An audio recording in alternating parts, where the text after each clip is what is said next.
Sometime yesterday, I was on my Facebook and I posted, I've been using the word bitch bye to end pointless conversations lately. And so a guy says to me, what happens to all of that positivity that you're talking about? I'm like, oh God, here I go having to explain this again. Being positive does not mean that you are perfect. When I use the term bitch bye, because I want to get out of a conversation, I'm trying to escape some negativity. I'm trying to keep my mind positive, and the only way I can do that is if I say bitch bye. People put too many boundaries and stipulations on people who are trying to be positive leaders, or who are motivational speakers, or preachers, or religious leaders, or whatever the case may be. You guys put too much pressure on us to be perfect. We are all human beings. There's no complete definition of perfect, because whatever's perfect to you or wrong to you might not be perfect or wrong to me. You know, there's a general way that everybody needs to behave, or there's a general way that can keep calmness and prevent anything negative from happening. But at the same time, it's like, come on, if I'm using the word bitch bye, that doesn't mean I'm any less positive of a person, or my heart is any less loving or caring as, you know, the average person who's going around motivationally speaking to people. When people come at me with stuff like this, it's just like, oh my God, you're damned if you do, you're damned if you don't. You know what I mean? I don't preach perfection. I don't expect for everybody to be one way. I don't expect for everybody to just feel one way all of the time.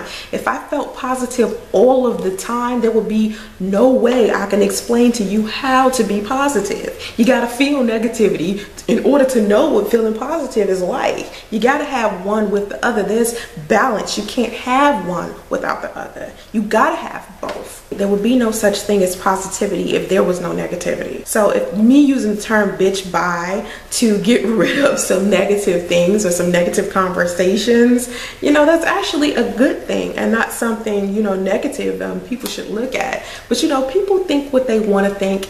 You guys can think what you want to think.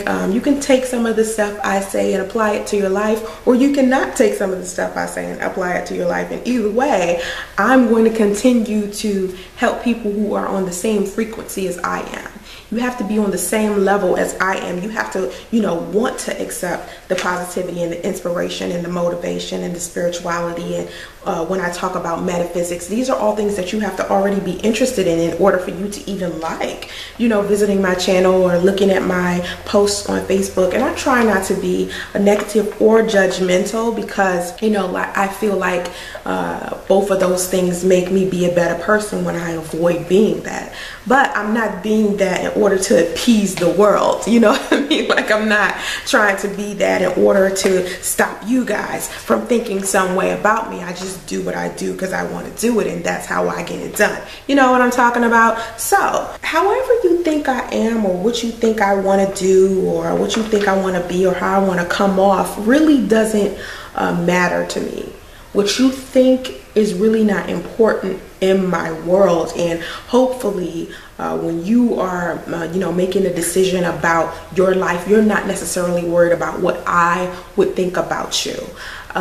I would prefer that you do whatever you can as an individual to make sure that your life is as comfortable as it can be. So when I give you suggestions, or maybe you should do this with your life, or that with your life, or blah blah blah, it's so you can have comfort in your own situation and when you're dealing with other people. Now, there are some people in your life where you actually care about what they think, and I get that, because you don't want the people that you love feeling some kind of way. You don't want the people that, you know, you enjoy being around to not want to be around you, so you behave in a certain way. I'm not telling you to go around and be an idiot, you know what I'm saying, or go around annoying folk. You know, you just go around and you know, you civilized. Everybody know what being civilized means. Everybody know what being cool and down to earth means. Happiness, joy, making people laugh. That's all it's about. You know, that's all I want ever to happen when someone is around me or viewing me or anything of that nature. I want positive thoughts to be in their mind, and if positive thoughts aren't in their mind, I'm okay with that too, you know.